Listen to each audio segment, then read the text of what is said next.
The purpose of this video is to help you make the most of your serve in squash.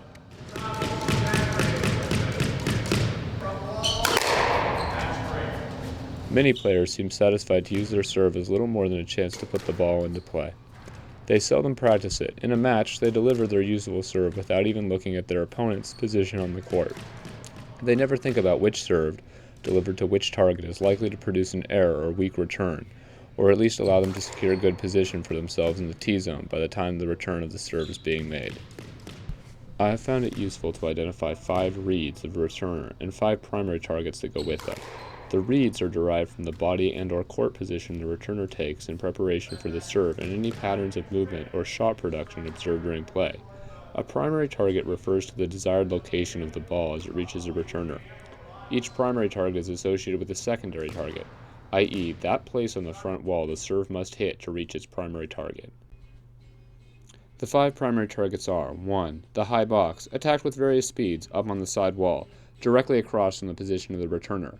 2. The low box, hard and low on the side wall near its intersection with the floor and behind the service box. 3. The body, hard right at the returner.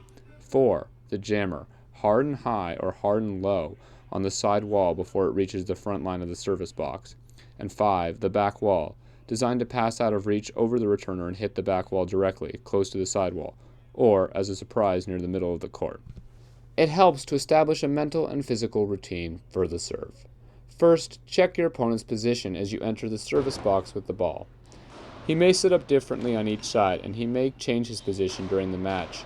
He may have good return position in the middle of the back box, just off the back of the service box on his side, and he may be positioned correctly so he can watch you carefully to see what serve you are choosing. But there is also a good chance he is a sagger, a drifter, a mooner, a clinger, or a crowder. If so, he makes himself vulnerable to serves that attack specific primary targets. Second, you select a primary target and a serve to go with it. Third, set up in the box to execute your chosen serve. Fourth, visualize your secondary target by taking a mental snapshot of the spot on the front wall you will aim to hit with your serve. Fifth, execute your chosen serve and move directly into the T-zone in good position and in plenty of time to react to your opponent's return. Now for the thinking that goes into selecting a primary target. If your opponent is set up in good return position, you start with the basic serve all squash players must own, the high box. In executing this serve, you must get the serve to break on the side wall before the returner can strike it.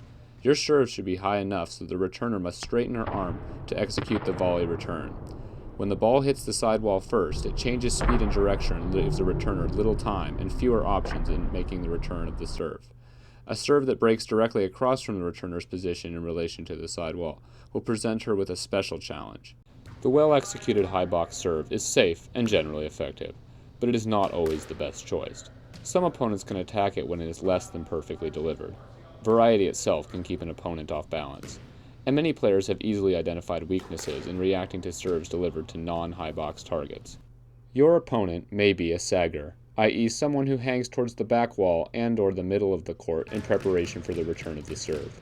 This poor receiving position exposes the low box primary target. In this case, you will use an overhead serve, with the toss well out in front and a secondary target just above the cut line, and angled enough to get the ball to the side wall before the returner can reach it.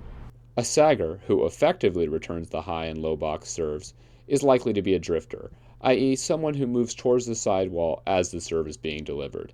You can attack a drifter in 2 ways, with a body serve, particularly effective against larger, taller opponents, or a jam serve. Either will put the returner off balance. Both will work as long as the drifting continues. If the returner faces her side wall as you prepare to serve, she qualifies as a mooner. She's expecting a high box serve, and she may forget to watch you as you put the ball into play. Execute a body serve and you may hit the opponent to generate an outright winner. A more likely result is a weak, even miss-hit reply to the front third of the court. Expect this result and use it to your advantage. Some players set up close to the side wall in order to attack the high box serve before it reaches the side wall, often looking for a return winner. In the case of these clingers, as in the case of the drifters, choose a jam and/or body serve to put them off balance. Finally, and least common, is the crowder, the returner who moves up the service box toward the front wall, usually to cut off the low box option. Here your best choice is the lob serve. The trick is to emphasize the height, not the width. A descending high ball that forces the opponent to take a step backwards before it can be struck is difficult to attack or to hit with good length. Imagine a primary target 4 feet high and 4 boards wide on the back wall, or close to the middle of the court for variety.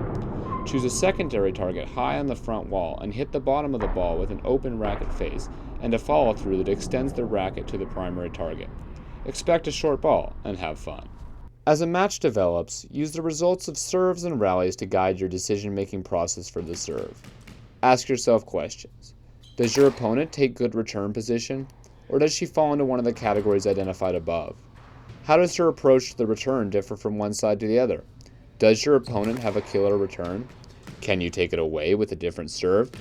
If a particular serve is generating errors or weak returns, can you figure out why and use that to your advantage in other ways during the points?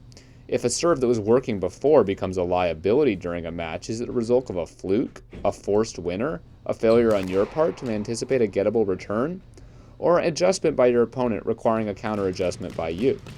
If you have a coach, teammate, or friend watching your match, seek her advice between games to see if she understands what to look for. Though the rally is dominant in the game of squash, as you can see, mastering the serve can help you get a head start on opponents and maybe even score points directly. Hopefully this video has given you an idea for how to analyze your opponent and attack them with the best possible serve.